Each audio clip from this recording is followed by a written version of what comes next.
Algérie, de Bourras à boycott, la résistance. C'est le titre de notre émission d'aujourd'hui et j'ai le plaisir donc pour en parler d'accueillir ici sur le plateau Mohamed Dabbouz, président de l'association Izmoulen pour les droits des Atmzab et membre du comité international pour la libération de Kamaldin Fkhar et des détenus Mzab. El-Hashmi Bahmadiya, Bahamida, membre du collectif CILFDM. Qu'est-ce que ça veut dire? Oui, c'est le collectif international. C'est le même celui que je viens de dire, Comité international pour la libération de Fkhar et des détenus Mzab. Ouais. Merci à tous les deux d'être avec nous. Merci. Alors, Mohamed Dabbouz, donc nous allons parler donc de Hassan Bourras qui a été mis en prison en violation de tous les principes d'abord et de toutes les dispositions légales et réglementaires. Ça veut dire en violation de la loi. Il a été mis en prison. Pourquoi? Parce qu'on lui reproche d'avoir travaillé pour El Magharibiya. On lui reproche d'avoir écrit et dit des choses, de s'être engagé pour des choses. Il y a aussi le cas de Kamaldin Fkhar et de ses amis, de ses compagnons qui sont en prison. On ne dira jamais assez que certains sont morts des suites d'une grève de la faim, dans le silence le plus abyssal, dans l'indifférence la plus totale. Qu'est-ce que vous pourriez nous dire sur cette question? D'abord, je commence par remercier la chaîne Magharibiya pour l'invitation et Monsieur Jamaldin. Merci pour l'invitation. Et à l'occasion de Yenayer de 1967, merci de l'avoir rappelé. Je souhaite Sgouassem Gaz à tous les Mzab, notamment les détenus, ceux qui sont en prison, et à tous les Amazirs, et à tous les Amazirs du monde, voilà. Et à tous les Algériens aussi. À tous les Maghrébins aussi. Bien sûr, bon. Yenayer était fêté, y compris par les populations non berbérophones. Bien sûr. Moi, je me rappelle, moi, je suis de Batna, on ne connaissait pas Yenayer, pour vous dire la vérité. Et un jour, j'étais à Bel Abbas en 1979, je trouve une fête dans les rues, des gens qui faisaient la fête. Je dis, mais qu'est-ce que c'est? Ils m'ont dit Yenayer, comme ça. J'ai dit, qu'est-ce que c'est Yenayer? Ils nous disent, c'est une fête que nous fêtons depuis des millénaires. C'est dans nos traditions. Et ça m'a très étonné. Voilà, donc je vous recommande de le souhaiter pour tous les Algériens. Moi, les Tunisiens aussi. Je reformule. Je souhaite Sgouassem Gaz à tous ceux qui fêtent Yenayer. Voilà. Voilà. Très bien. Qu'ils se considèrent amazigophones ou pas. Oui. Bon, ça, c'est leur, c'est à eux de se définir. Ou même qui aiment les Amazirs et qui les reconnaissent en tant que compatriotes, même si eux ne sont pas je souhaite Sgouassem Gaz à tout le monde, d'ailleurs à toute l'humanité. Voilà. Absolument. Voilà. C'est très bien. Et bien sûr, une pensée aux détenus Mzab, Kabyles, Rifin. Parce que il n'y a pas que les détenus, c'est-à-dire il n'y a pas que ça ne se passe pas qu'en Algérie. Il y a des Rifins qui sont en prison. Il y a à tous les détenus injustement détenus de Parlement. Voilà, donc une pensée à tout cela. Maintenant pour votre question concernant Hassan Bourras et ses amis. Hassan Bourras, Kamaldin Fkhar et plus de 160 détenus mozabites, ils sont victimes. 160. Plus de 160, oui. Au moins, moi je considère tous les plus de 160 détenus mozabites, c'est des détenus politiques, dans le sens où la décision a été prise, c'est une décision politique, c'est-à-dire pour leur détention. Mais c'est suite à une décision politique. Pour ne pas être injuste, il y a aussi beaucoup de détenus Chahamba, ou des gens qui sont de cette mouvance. Oui. Il y a aussi beaucoup de prisonniers. Oui, je n'ai pas le nombre, je ne sais pas combien. Ils existent. Ils existent, d'accord. Oui. Nous, notre association Izmoulen pour les droits des Atmzab, c'est-à-dire on parle des détenus Mzab parce que on parle, entre autres, de tous les droits de la communauté, de la société mozabite qui sont bafoués depuis 62 à ce jour. Je vais vous poser une question. Le rite ibadite, est-ce qu'il est reconnu officiellement par l'État algérien? Qu'est-ce que ça veut dire reconnu officiellement? L'État algérien reconnaît le rite sunnite. Il reconnaît même le rite hanbalite, il reconnaît tous les rites. Oui. Mais à ma connaissance, il ne reconnaît pas le rite ibadite qui est antérieur dans ce pays au rite sunnite, au rite malikite, pardon. Mais je ne sais pas, je vous pose la question pour me confirmer. Moi, je crois le savoir. À ma connaissance, il n'y a aucun texte qui fait référence au rite ibadite. C'est comme s'il n'existait pas. Et donc, voilà, c'est comme s'il n'existe pas. Ça, on sait qu'il est là. La non-reconnaissance par l'indifférence. C'est comme le statut de Tamazirt avant soi-disant la réforme, quand on a parlé pour la première fois de Tamazirt langue nationale. Oui. Avant, Tamazirt officiellement n'existait pas. Oui. Voilà. Oui. Le rite mais même aujourd'hui, il n'existe pas. Elle existe juste sur. Bon, je veux dire, même dans les textes officiels, elle n'existait pas avant. Oui, oui. Donc, le rite ibadite, à ce jour, il n'est pas reconnu officiellement. Alors, venons-en donc aux détenus. Donc, le cas de Hassan Boras, oui. le cas de Mohamed Talmat, de Kamaldin Fakhar, de Kirouchi Nourdin, de Hajjaj Nsardin, de Très nombreux. On ne connaît pas les noms des gens, mais ils sont très nombreux. Qui ont été inculpés et détenus pour des motifs de droit commun, mais qui sont des prisonniers d'opinion et des prisonniers politiques. Tous ces cas sont victimes du système algérien qui instrumentalise la justice pour régler des comptes. Voilà. C'est des victimes.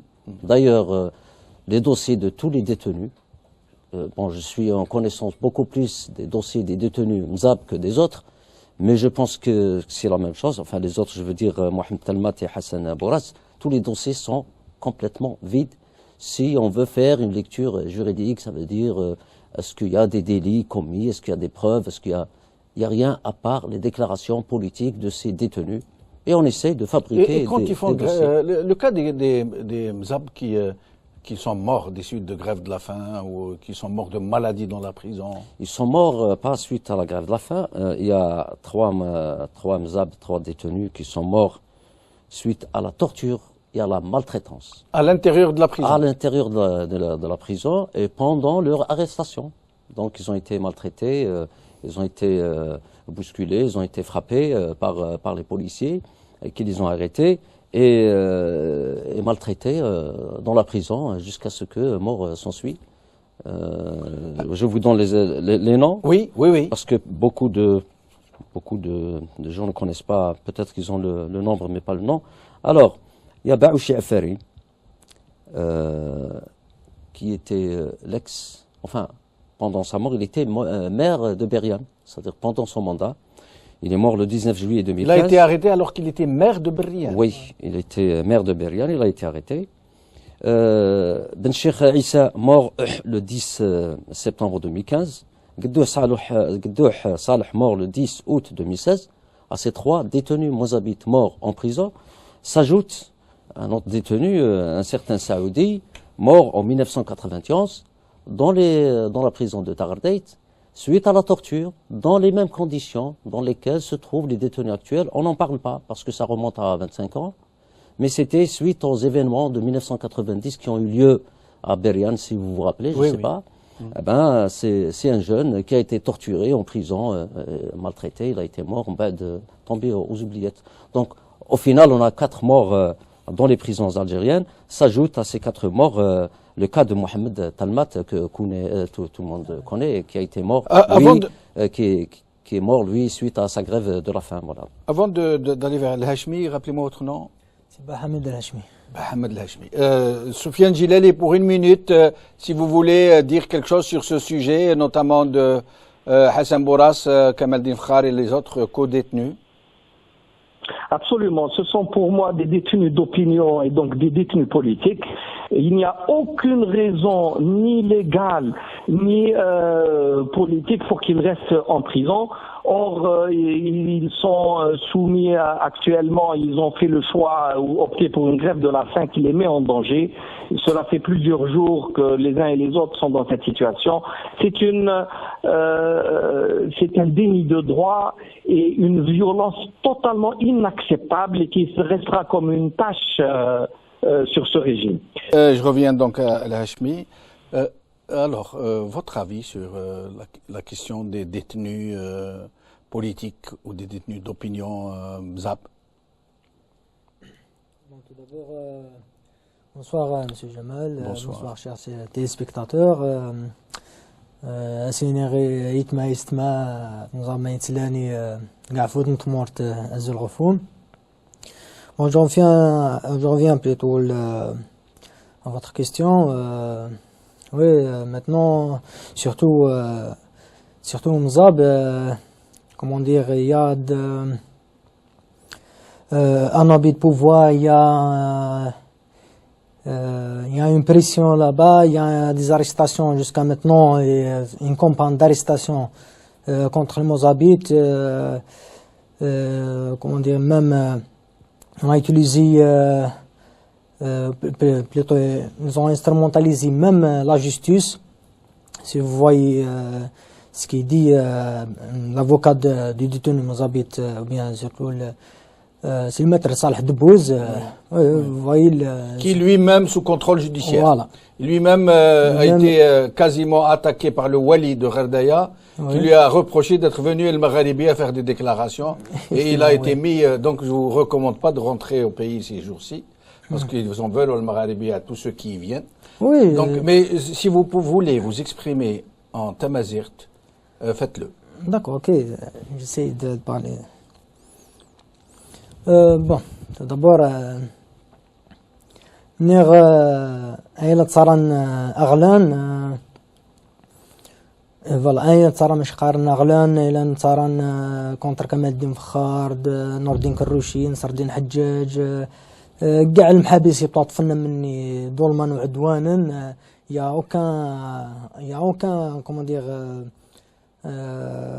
accusation fondue. Il n'y a aucune accusation fondée, c'est juste parce que, par exemple, il dénonce ce qui se passe lors des événements le pouvoir lui-même qui a déclenché ces émeutes-là.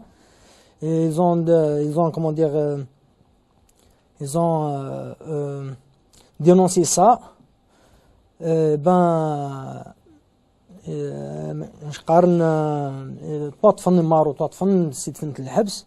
Alors dernièrement, on voit les mêmes accusations, ou plutôt les dénonciations. Monsieur Saadani déclare que voilà, le pouvoir algérien, c'est lui derrière ce qui se passe là-bas. Absolument, qu'il y a un complot. Oui, effectivement. Il y a un membre du régime qui a déclaré que c'est le DRS qui a activé le complot à Gherdaya et que c'est donc tout ce qui s'est passé a été programmé par le DRS. Oui. Aujourd'hui, M. Kamal Din Fakhar, plutôt Dr Kamal Din Fakhar, il est à son huitième jour de la grève de la faim. Il conteste. Et il a fait plusieurs grèves de la faim. Oui, c'est son cinquième. Il conteste toujours les conditions de détention. Conditions de détention et même il a demandé du procureur d'interpeller M. Saadani et Général Toufiq et Ouihia qui ont exprimé ou bien qui ont fait des déclarations. Voilà, qui ont fait des déclarations concernant ce qui se passe au Mzab. Ils ont, par exemple, Ouihia, il a dit qu'il connaît des gens, comment dire, reçoit 50 000 dinars par jour pour faire le trouble à Gherdaya. Oui, ils ont répandu sur lui des calomnies sans fin. Oui. Je sais. Moi, j'étais très proche de lui. Je correspondais avec lui et je suis très près, avant même d'être El Magharibi. Je sais tout ce qu'il lui reproche et les calomnies qu'il et Saïdani, il accuse directement le général Toufiq. C'est clair, là. Mais là, la justice ne s'est pas autosaisie. Oui. Le général Toufiq n'a pas été inquiété. Voilà, il n'est pas même pas. Il y a une demande de Fakhar pour convoquer Ouihia, Saïdani et le général Toufiq. Avant de vous laisser poursuivre, je vais vous laisser parler librement. D'accord. Tout à l'heure, vous m'avez posé une question. Vous m'avez dit si, vous voyez, nous, on est très sincères. Hein. Vous m'avez dit, est-ce que je peux parler librement, pas dire tout ce que je pense? Je vous ai dit oui. Oui. C'est la règle dans cette chaîne. D'accord. Il n'y a pas de bride. Et c'est du direct, c'est du vrai direct. Donc avant de vous laisser parler, j'aimerais rappeler. Oui. Parce que je crois que tous les Algériens devraient aller dans le sens de l'union et de l'unité pour ce qui concerne toutes les victimes. Il ne faut pas les laisser nous séparer, nous dresser les uns contre les autres. Je voudrais rappeler que dans les geôles du régime, en plus des des prisonniers d'opinion et de prisonniers politiques identitaires, entre autres. Il y a aussi plus de 150 prisonniers politiques et d'opinion des années 90, de la décennie rouge ou de la décennie noire, comme on voudra, qui ont été accusés de terrorisme, dans un terrorisme qui a été organisé par les services, comme l'a dit d'ailleurs Saadani très très justement.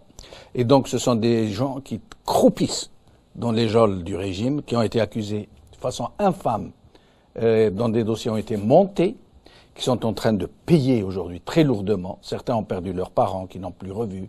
D'autres sont devenus vieux, ils sont malades. D'autres sont morts en prison sans qu'on en sache rien de leurs conditions de détention. Et nous projetons bientôt, Inch'Allah, de faire une émission sur ce sujet pour permettre à tout le monde de s'exprimer et pour briser la chape de plomb qui pèse donc sur ces graves questions. Maintenant, à vous, cher Mohamed Dabbous, dites ce que vous avez à dire. Bon, ce que j'ai à dire, d'abord, j'ai exprimé tout à l'heure, peut-être que c'était pas vraiment clair, notre soutien à tous les détenus d'une façon injuste de par le monde. Bien sûr, on commence par les Algériens, on commence par les Amazirs, on commence par, c'est tout à fait normal. Et on commence par les siens. Je suis Mzab, je suis Mouzabite, j'ai des amis en prison. J'ai des gens de ma famille qui sont en prison. Moi-même, quand j'étais en Algérie, j'étais menacé de prison. C'est tout à fait normal. Vous êtes le frère de Salah Dabbous. De Maître Salah Dabbous, oui. Comme quoi, votre famille est une famille de militants. Alors, ce qui semble.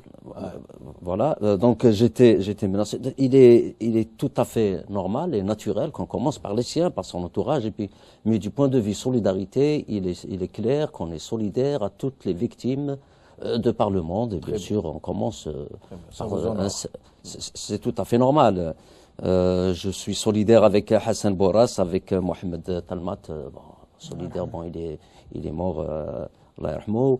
Avec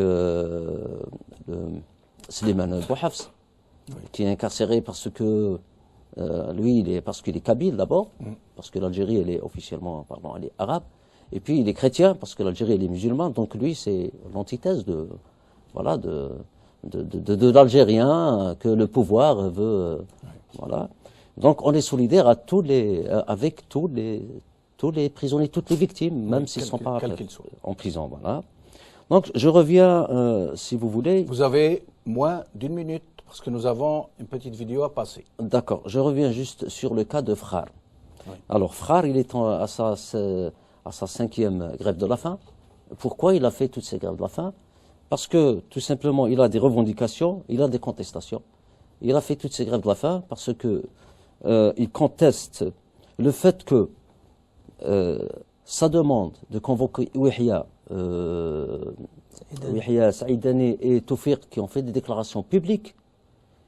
À partir de leurs déclarations, on peut situer exactement les responsables des événements qui ont duré pendant 20 mois et la justice ne fait rien. D'ailleurs, ça ne nous étonne pas. C'est-à-dire, ils contestent sans être étonnés. Du moment où une justice qui ne fait rien, du moment où on est dans un pays où un avocat est président des droits de l'homme, n'a pas réussi à déposer une plainte. On vous rallonge 2 minutes. C'est vraiment intéressant, on vous rallonge 2 minutes. Oui. N'a pas réussi à déposer plainte contre Nahar qui l'a diffamé. Oui. Quand c'est le président d'une ligue de la défense des droits de l'homme qui ne réussit pas à déposer plainte, et puis après, on le met sous contrôle judiciaire, alors le simple citoyen, Mskin, qu'est-ce qu'il peut faire? Exact. Donc il conteste le fait que ces trois-là n'ont pas été convoqués. En contestant ça, il a été isolé. Donc, dans une cellule seule, il conteste les conditions de détention des détenus Mzab. Il conteste bien sûr la maltraitance et la non prise en charge médicale. Il y a beaucoup de malades dans les prisons de Tagardait et Mni'a. D'ailleurs, il y a déjà 3 morts. Donc il conteste tout ça. Il revendique bien sûr la libération de tous les détenus Mzab. Et voilà. Donc, nous allons faire une autre émission. D'accord. Je vous promets. Il y aura une autre émission sur ça. On reviendra. Il y a plus de temps. Nous reviendrons sur ça, nous allons en parler encore et encore jusqu'à ce que justice soit rendue à ces gens. D'accord. Bon, aujourd'hui, on a été contacté un peu en retard. Donc oui, je sais, mais on aurait aimé être contacté mais un peu à l'avance. On va refaire une autre émission pour parler de ces problèmes. Mais avant de nous quitter, j'aimerais vous montrer un enregistrement d'une ministre de la République, hein, appelons-la comme ça, de la République. Donc, pour vous montrer à quel point ce régime a peur. Et pour vous montrer qu'il ne recule devant rien, non pas seulement devant les pires méthodes, mais même pas devant la menace primaire, la menace méchante, la menace, j'allais dire, de bas quartier. Je vais vous laisser regarder. جريمة عبر الانترنت يعاقب عليها بشدة وباسم القانون. كل المحتوى اللي فيه العنف، اللي فيه الإرهاب، اللي فيه الدعوة للتكسير، كل هذا يعاقب عليه القانون.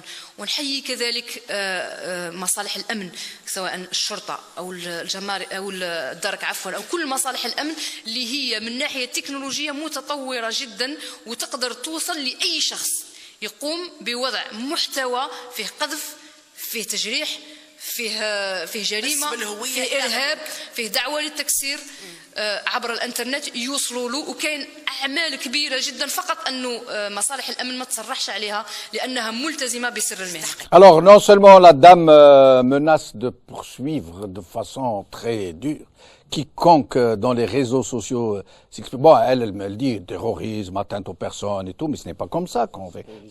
Voilà. Mais sinon, elle dit, et je vous avertis, les services de sécurité ont les moyens d'aller un peu partout savoir ceci, cela. C'est vraiment carrément atroce.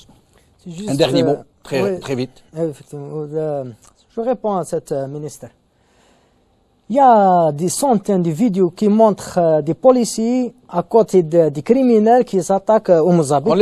Voilà, qu'est-ce qu'ils font avec. On a vu les policiers prendre des pierres et des cocktails Molotov, les jeter contre des cimetières, contre des... Voilà, madame la ministre, il y a un citoyen qui vient de vous interpeller. Merci à Mohamed Dabouz, merci à Al-Hashmi.